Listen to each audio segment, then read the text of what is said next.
Welcome to Superintendent in Sneakers, the podcast where we explore the innovative and dynamic world of education.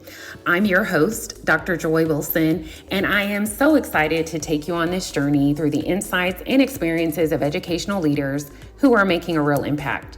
In each episode, we'll dive into their inspiring stories, practical strategies, and the latest trends that are shaping the future of our schools.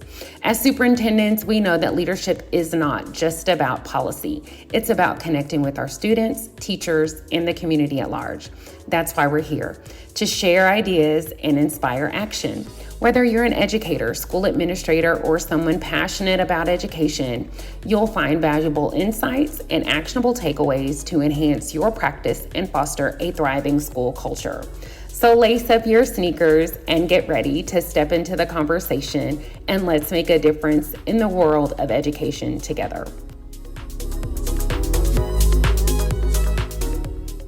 Welcome to the Superintendent in Sneakers, and I'm your host, Dr. Joy Wilson. Today's episode is all about me sharing my story from teacher to superintendent, and I'm so excited that you've joined me today. So let's kind of take it back and rewind to the very beginning. I graduated from UTA in 2002 with a bachelor's degree in interdisciplinary studies. I initially was going to college to be a pharmacist, and I'm not real sure where I am with that piece of my life, but that's a completely different story. So graduated in 2002 from UTA, and when I graduated from UTA in 2002, I've always been the person that would pray to God and just say, okay, so God, I want this to happen, and some kind of way it just happens. And I prayed to the Lord, and I said, He was the one that told me I was going to be a teacher. And so when I graduated, I was like, okay, so whatever job comes first. I applied for all these jobs. And after graduation, I became an executive assistant at Zell-Lipsche University Hospital right next door to Parkland. And I was like, well, so much for that teaching thing. And probably after being in that position about 18 months, I started praying, Lord, I'll be so glad when you release me from this job every day before I got out of my car. And one day, I finally got my release from that job. And I literally cried from my office, carrying my things across the Sky Bridge to the employee parking lot. I mean, like boohoo crying, like, ooh, ooh.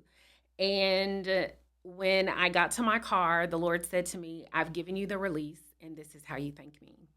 And so I kind of straightened up. I dried my tears, and I was like, okay, God, where is this next thing going to lead me?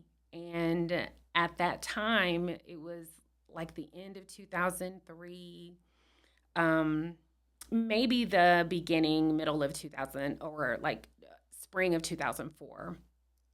And so now I'm applying for jobs, and internet and email were very new.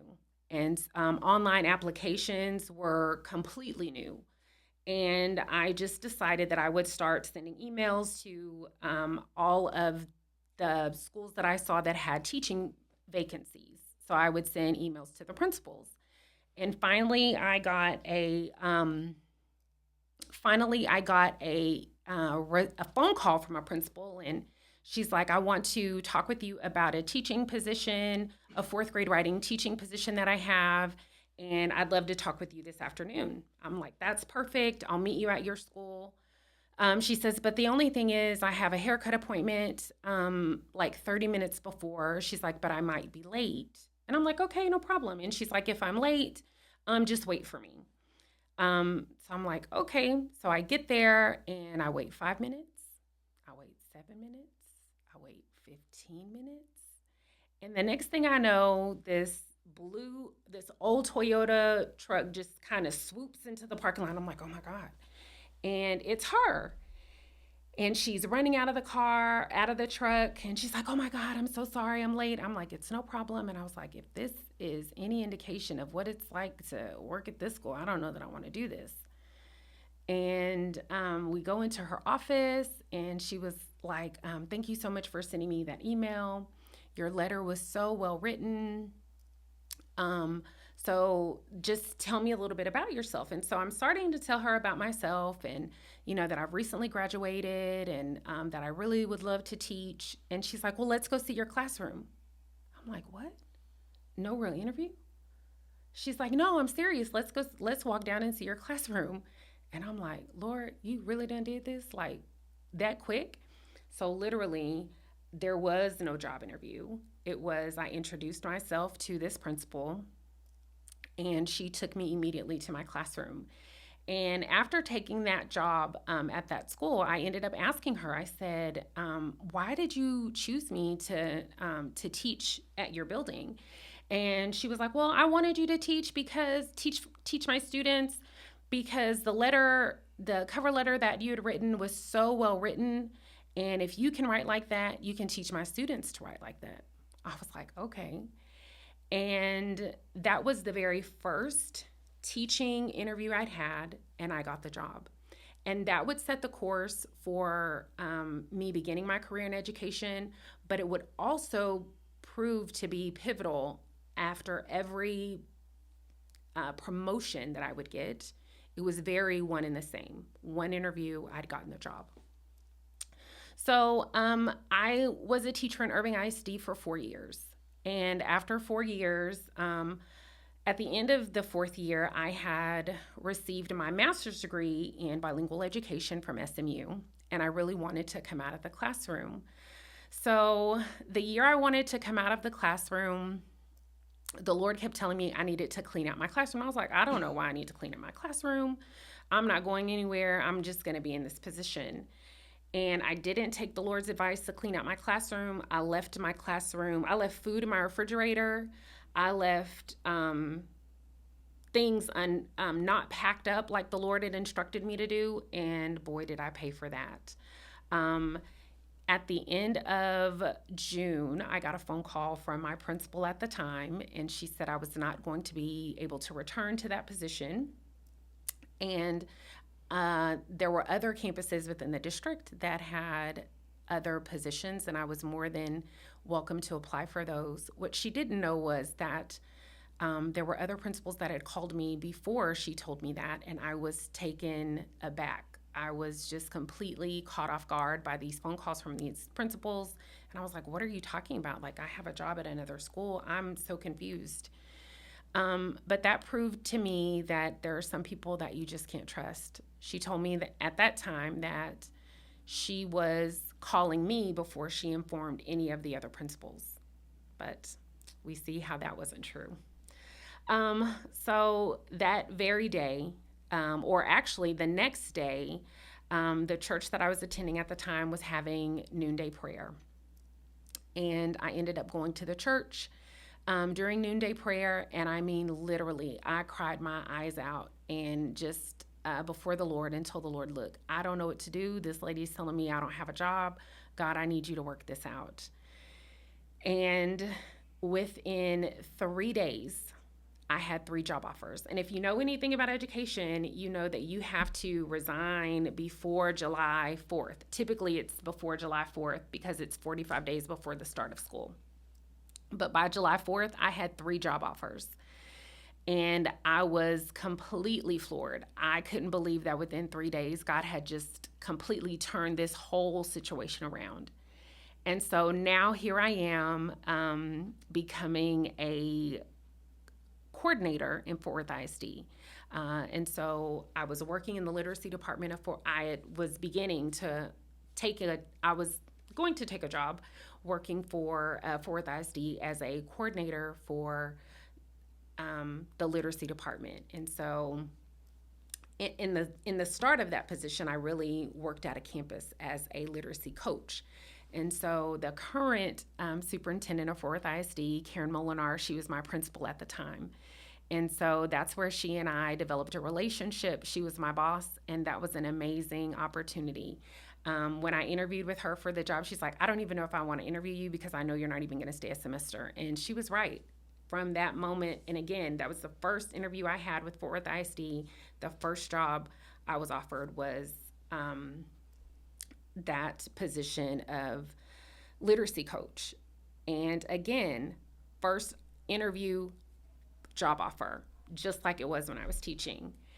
And so I was so excited to be in that role as a literacy coach because I had awesome coaches as a teacher. Penny and Jody were my instructional coaches when I was at Barton Elementary and Irving ISD, and they were phenomenal. They taught me how to teach, and I wanted to be that kind of coach for other teachers. So, moving into the literacy coaching position, I absolutely did that job for a semester because the director of the literacy department said that she had an opening for a cluster coach, and it was a coordinator of sorts. So I would be supervising 10 campuses in Fort Worth ISD with literacy instruction, supervising literacy coaches, and I got the best of both worlds there in Fort Worth ISD. I was in that role for 2 years. I learned how to provide professional development to teachers. I learned how to supervise in that role. I learned how to become a leader in my own right. The boss that I had at that time, she was phenomenal. She worked extremely hard and she expected a lot from us. And as a team of 8 cluster coaches, and we performed every single time. I learned how to write curriculum. I learned how to backwards design. When I tell you there are so many things that I learned in that role, it was simply amazing. But I wanted to take my career a little further, and I wanted to be an assistant principal, but I did not have an assistant principal certification. So at that time, this is now 2008, and Fort Worth ISD is having a assistant principal and resident program. And I had mentioned to one of the executive directors in the district, that I was applying for that program. And she's like, I think you would be a phenomenal assistant principal. I'd love to have you on one of my campuses. And little did I know that she would be sitting in on those interviews for that program. I became one of the residents for the district. I was placed at one of her campuses. I was able to support campuses with a phenomenal principal, a phenomenal assistant principal, and learn to lead, learn to see what leadership looks like through the assistant principal lens. And I stayed in that position a year. And then after that, I was really hoping to move into an assistant principal role there in Fort Worth ISD, but I did not make the assistant principal pool, and I was extremely, extremely upset. But little did I know that I would be pregnant at the beginning of that school year, and I would have to be on bed rest for 12 weeks. And God kept telling me, you need to trust that where I have you in this season is really the best plan for you. And I kept saying, God, I do trust you, but this is so hard because I wasn't getting an assistant principal position. I had to take another role within the district, and it was just very difficult. But I persevered. And in the role of, I became a master teacher at TA Sims with the TIP program. It was a TIP grant. I can't even remember what TIP stands for, but it was really transforming schools, low performing schools. I did lots of professional development for teachers and teachers' assistants and things like that. But when the school year began, I had to go on bed rest because I was pregnant with my youngest son. So here we are at the beginning of the school year, 2011. And I have to be on bed rest for 6 weeks. And I'm just like, oh my God, I'm a teacher. I've never encountered anything like this before. And I'm anxious because I have a role. I've committed myself to this. And I'm just nervous. And I knew the grant for this program was maybe 1 to 2 years. But I just didn't know where God was really taking me in my journey. I knew that in my educational journey, I knew that I wanted to be an assistant principal, and I was holding fast to that because I felt like the things that God puts in your heart are the things that He's going to perform and He's going to do for you. So I just knew that assistant principal was somewhere, something I needed to do, but I didn't really know how it was going to happen. I stayed in that position at TA Sims, and I applied for assistant principal. within Fourth ISD. I didn't get a job. I applied with other districts within the Metroplex. I wouldn't even get an interview. And one day I had received a phone call from a principal in Grand Prairie ISD. And I was just like, oh my God, no one from Grand Prairie ever leaves. Like, oh my God, how did this position even open up? And again, remember, I've said all of my promotions have come from one interview, and then I get the job. So I was like, God, is this how this is going to happen? But I had to put that in the back of my mind. I go in for the interview in Grand Prairie, and I get the job. It was a phenomenal opportunity. I was an assistant principal at Barbara Bush Elementary in Grand Prairie ISD. My oldest son, was in the first grade, and he ended up coming with me to that school. And it was amazing to be able to be at the same school with my son while he was in first grade. And that position in Grand Prairie ISD taught me so much. I have always worked in Title I campuses where the students are low socioeconomic, the scores are low, the achievement is low. But I had an opportunity of moving to Barbara Bush Elementary. It was a low SES population, low socioeconomic population, but the students at this campus were high performing. They had received lots of awards for their academics, and it was just amazing. But we had some issues with discipline. So I was there, as an assistant principal. You're often in charge of books, butts, and buses, and I definitely had my fill of books, and I definitely had my fill of butts. Um, so, but Barbara Bush taught me a lot. And I am ever grateful for that opportunity and that experience. And then with any job, I was really prepared to stay where I was. And this was one of the school years where I hadn't updated a resume. This is one of the school years where I was prepared to stay where I was. And I'd gone to an assistant principal's meeting and missed a phone call from a former executive director who had taken a job in Dallas ISD. And she said, Joy, I need you. What are you doing? I said, I'm leaving an assistant principal meeting. What's going on? How can I help? She's like, no. I need you to come to Dallas with me. I was like, wait a minute, what?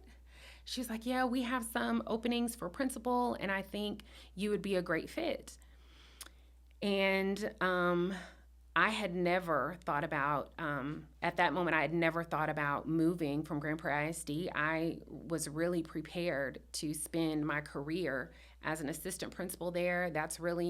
And move up as I could in Grand Prairie ISD. I had no desire of moving. And she's like, but we have to move quick. I'll call you with the details. And Dallas ISD has this huge assessment center, and they call all these people in for taking the test and having all of these interviews. And I was just like, oh, this is a lot. And again, just like I said with other roles that I've had, it was always the one interview and I've gotten the job. And so in Dallas ISD, I went through the assessment center, and there were two campuses that I actually interviewed for principal, but I consider it the same. I'm interviewing for the principal role. So I met with two different committees for principal, and ultimately I became principal in Dallas ISD. I was the principal in Dallas ISD at Wilmer Hutchins Elementary. Wilmer Hutchins had, I want to say, when I took that role, they had been open 2 years, maybe 3 years, but I think it was 2. And Wilmer Hutchins, if you know anything about the Dallas area, Wilmer Hutchins school district was closed. And so this particular school was opened because of the need of so many students living in that area.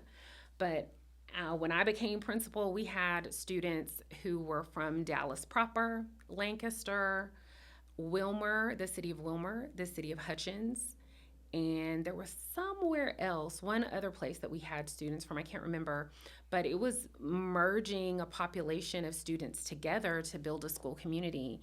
And we were still in the infancy phases of building that school community. And so I was in that role for 2 years. Absolutely loved the job of principal.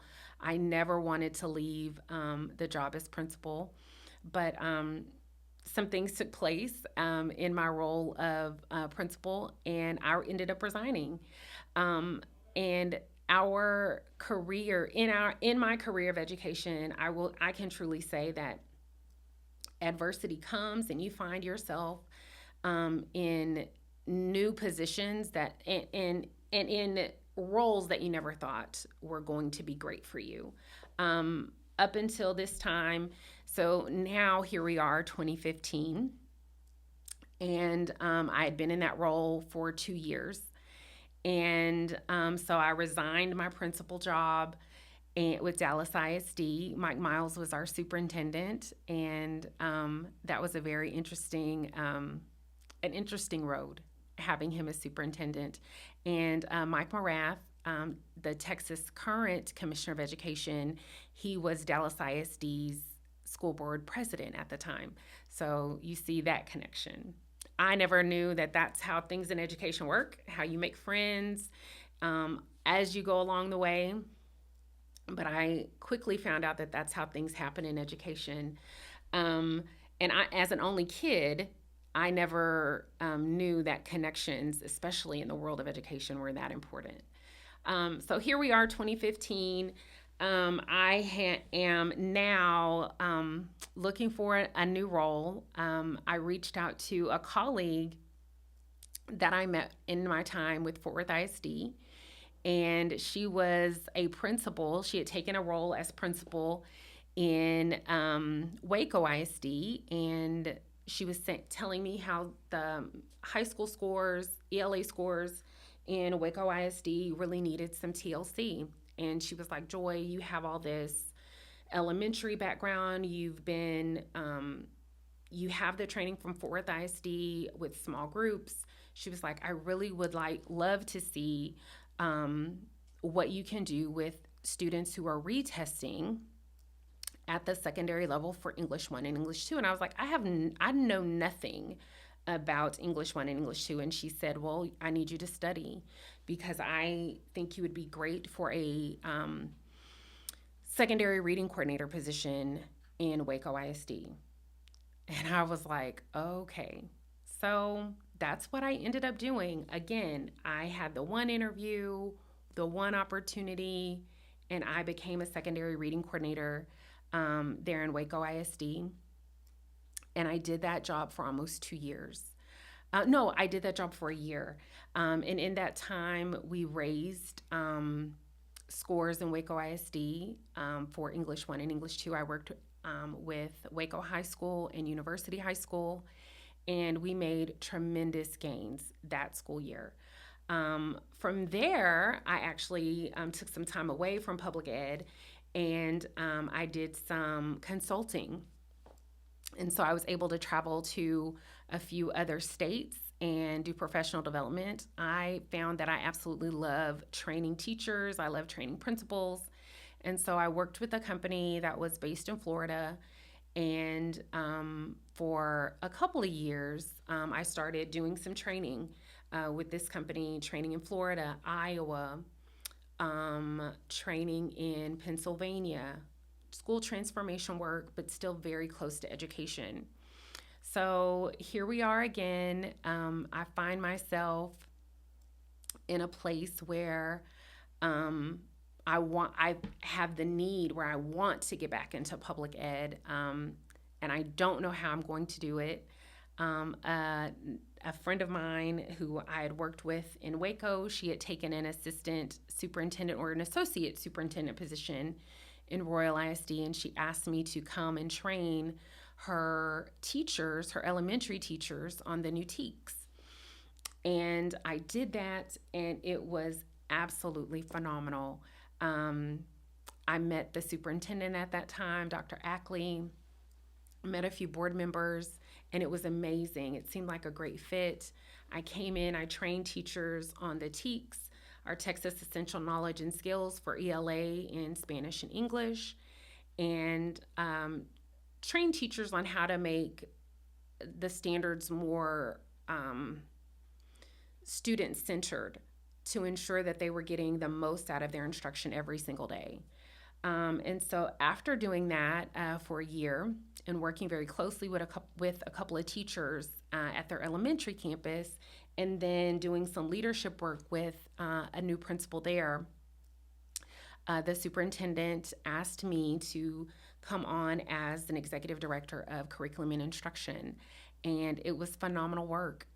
So I started in Royal as a consultant and then moved into central office, working with principals, training teachers.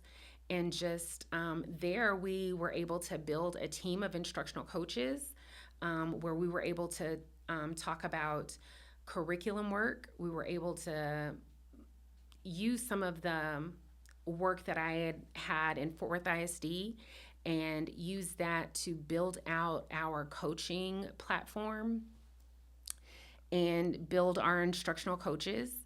And so then after that, I needed to move back. So now here we are. I did all of that work from 2017, school year of 2017 to approximately right after COVID. So I left the job in Royal ISD in 2021, Thanksgiving of 2021. I needed to get back to my family. I said earlier that I'm an only kid and I really needed to get back to my family. My dad was having some health challenges, and so I moved back to the Metroplex to really be closer to my children and my dad. And so had done a great work there in Royal ISD. We had taken the district from almost an F to a B rating in one single year. And in the year I was consultant in Royal ISD, our writing scores were like a 29%, and we moved those scores double digits in one single year. And it was just amazing to see that work, to see those teachers grow, to see those students grow.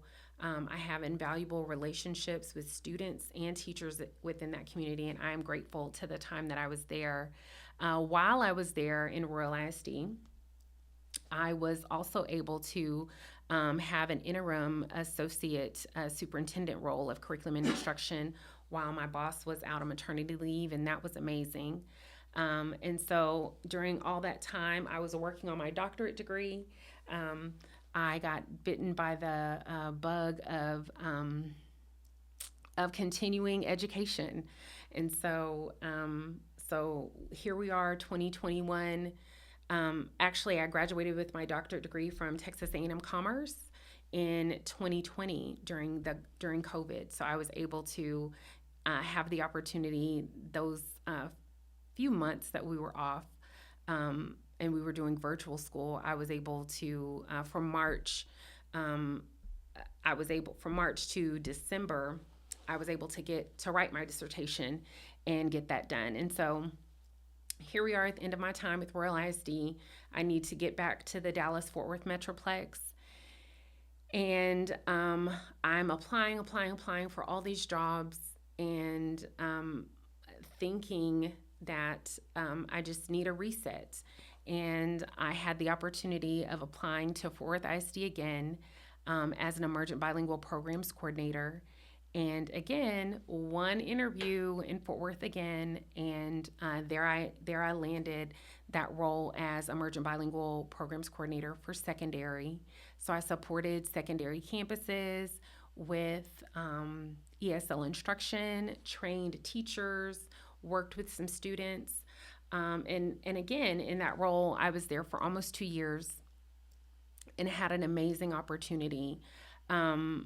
Met some lifelong friends in that role. And then here I am working with my team of EB coordinators in Fort Worth ISD. And one day after one of our meetings, one of my colleagues walks up to me and she says, "Can I really tell you something?" And I was like, "Absolutely, you can." And she said, "The Lord says that the next superintendent position you apply to, it's yours." And so I'd gone to Region 10 and Region 11 to see who had superintendent vacancies. And to my surprise, Bonham ISD had a superintendent vacancy. And I was like, this can't be real. And so Bonham is special to me because um, I went to preschool in Bonham. So I went to Head Start in Bonham. My grandparents lived in Bonham. That was their family home. My mother graduated from Bonham High School. All of my family matriculated through Bonham High School. My family still owns property in Bonham. So it felt like a God wink or a nod from God that, like, I'm saving this just for you. And so I applied for that position. There were other superintendent positions that I had thought about applying to. Um, and I had applied, but I'd never gotten an interview. And so I had the opportunity of meeting with a couple of professionals to help me. They reviewed my resume. They gave me pointers and tips on how to get my resume prepared for a superintendent application. I followed their direction and their advice and applied for the job. And quite honestly, I really waited to the last minute to apply because I didn't really know that that's really what I wanted to do at that particular time in my life. But um, the last day when the application was due, at the prompting of my cousin, she was like, "You need to make sure that you apply and for this position." And I did. And within a couple of weeks, I'd gotten a phone call that I was asked to interview for the superintendent position. And my first interview for superintendent was on a Sunday at 5 p.m. And I'm like, who interviews people on a Sunday? And again, I'm just like, maybe this is God's way of telling me um, that He's saving this role, especially for me. Um, I go into the interview and so nervous, but I think it went really well. And then a week or so later, I get another phone call that I was up for round two, and that was the most grueling interview I think I've ever been a part of to date. Question after question after question about different scenarios and different things within education. And then I finally got the phone call that I was going to be the lone finalist for that position. And I was so excited. It felt like the culmination of my education career, like everything had come back to where I began because I began my education career as a pre-K student in that district. And so it came right back to that place. Unfortunately, I was only in that position for a semester. And that's another story I'll have to tell my audience. But during the time as superintendent in Bonham ISD, I gave myself the name Superintendent in Sneakers because when I showed up on a campus, if I had on tennis shoes, whether they were Chucks or Dunks, the principals knew that I wanted to walk campuses. The teachers knew that I wanted to walk campuses or walk classrooms. And so that's how I came up with Superintendent in Sneakers. And so now that I'm no longer a superintendent, it's just a way to spark conversation about change in education. So when I think about the sneaker part of my brand, it makes me think about all of the change in education. So currently we have vouchers in education. Currently we have lots and lots of changes in education from federal government. Our wonderful president, 45 and 47, has decided to close the Department of Education. And he's done it with just a broad stroke of an executive order. There have been other presidents that have wanted to close the Department of Ed, but they chose to do it the right way. And it was always um, not done. But this president has done it with a broad pen, a broad stroke of an executive order. And so things are different in this administration. And I want to take an opportunity to talk with superintendents, comptrollers within education, CFOs in education, so chief financial officers that are in school districts. There are lots of superintendents who were in their superintendency seat just like me, only a few months, and the board decided to part ways with them. So I'd like an opportunity to speak with them and have them tell their story about what education looks like and their educational journey. There are many African Americans in the superintendency seat here in our state of Texas, and I'll have the opportunity to speak with them. Some of them are doing a phenomenal job in the role, and I want to highlight the great work that they're doing. I want to highlight the things that are special about them in each one of their communities. There are teachers that I'd like to talk with and give you a perspective from education, from the teaching platform, the teaching seat. And there are also students that I've thought about bringing on to this platform.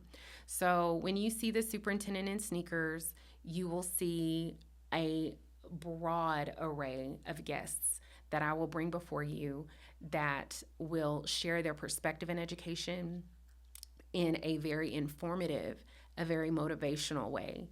And I hope you're here with me for the journey. So keep your sneakers on, keep your ear to the street, because we are here for the superintendent in sneakers. Thank you for your time today.